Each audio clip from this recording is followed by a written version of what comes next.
किसी भी जमहूरी मुल्क में हुक्मरानों के एहतसाब का निज़ाम कलीदी हैसियत रखता है।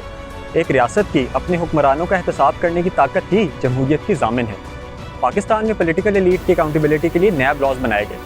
पिछले 23 सालों में इन कवानीन के तहत मौजूदा PDM की कायदीन के खिलाफ कई केसेस फाइल किए गए। अवाम को महंगाई के अजाब से बचाने के लिए आने वाली इस प्रोग्रेसिव और डेमोक्रेटिक गवर्नमेंट ने इक़्तिदार संभालते ही जंगी बुनियादों पर नैब लॉज में तरमीम की। हुकूमत का कहना है कि PTI कारकुनान पर दहशतगर्दी के मुकदमात बनाने की तरह नैब लॉज में तरमीम ही जमहूरियत की मजबूती के लिए ज़रूरी है। नैब ऑर्डिनेंस में की गई कुछ अमेंडमेंट्स PMLN और PPP के सीनियर लीडर्स को बराह रास्त फ़ायदा पहुँचा रही हैं। हैरानकुन तौर पर पब्लिक ऑफिस होल्डर्स की करप्शन को पकड़ने के सबसे इफेक्टिव तरीक़ाकार को कमज़ोर कर दिया गया है। दस्तूर ये है कि अगर किसी मुल्ज़िम के असासे उसकी आमदनी से मुताबिकत ना रखते हों तो ये तसव्वुर किया जाता है कि उसने ये असासे करप्शन के पैसे से बनाए हैं। मुल्ज़िम को मौका दिया जाता है कि वो ये साबित करे कि उसके पास इन असासों के लिए हलाल ज़राए आमदन मौजूद हैं। नाकामी की सूरत में बदउनवानी साबित हो जाती है। करप्शन पकड़ने का ये तरीक़ाकार पूरी दुनिया में राइज है।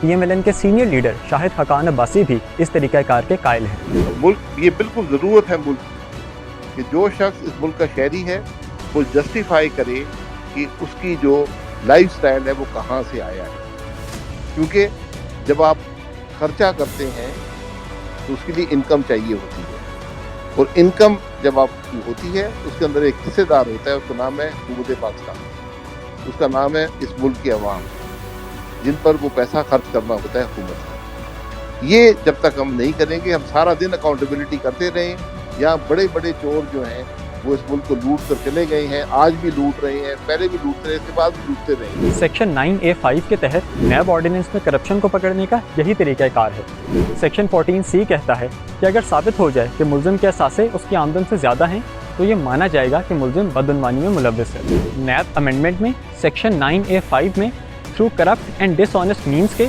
अल्फाज शामिल कर दिए गए, जबकि सेक्शन 14 को मुकम्मल तौर पर ओमिट कर दिया गया। इन दोनों तरमीमों का असर ये होगा कि नैब को आमदन से ज़ायद असासों के साथ साथ ये भी साबित करना पड़ेगा कि ये असासे करप्शन से बने हैं, यानी बारे सबूत मुल्ज़िम के बजाय नैब पर डाल दिया गया है। इस तरमीम से वाइट कॉलर क्राइम को पकड़ना तकरीबन नामुमकिन हो जाएगा।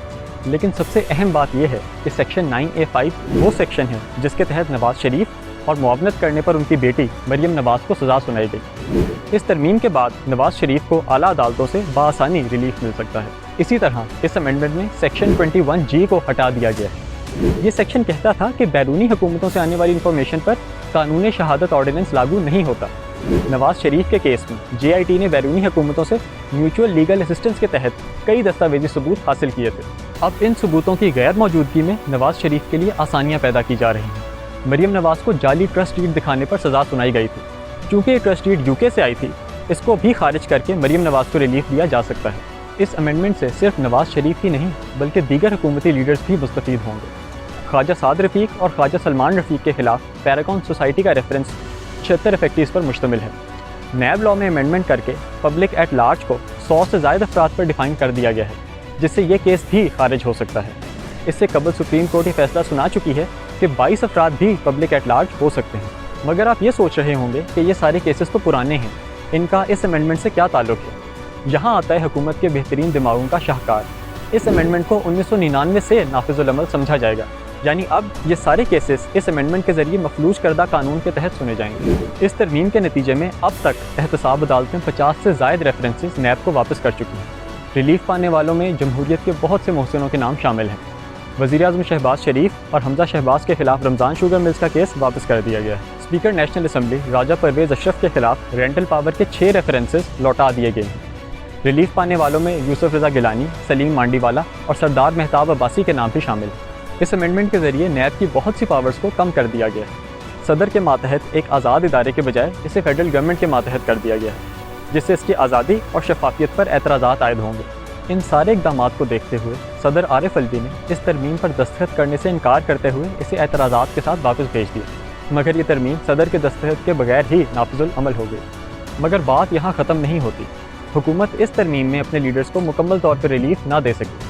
चुनांचे 2 महीने के अंदर अंदर एक नई अमेंडमेंट मंजूर की गई। इस अमेंडमेंट के तहत नैब 50 करोड़ से कम की करप्शन की तहकीकात नहीं कर सकती। इसके साथ साथ सेक्शन 31A को भी ख़त्म कर दिया गया, जो मफरूर मुल्ज़िमान को 3 साल तक कैद की सज़ा देता है। नवाज शरीफ, जिनको अदालत पहले ही मफरूर कह चुकी है, इस तरमीम से मुस्तफ़ीद होंगे। تحریک انصاف ان ترامیم کو سپریم کورٹ اور اسلام آباد ہائی کورٹ میں چیلنج کر چکی ہے۔ دیکھنا یہ ہے کہ پاکستان کی اعلیٰ ترین عدالتیں ریاست پاکستان کے ساتھ ہونے والے اس مذاق پر کب تک خاموش رہتی ہیں۔ So this was all from our side.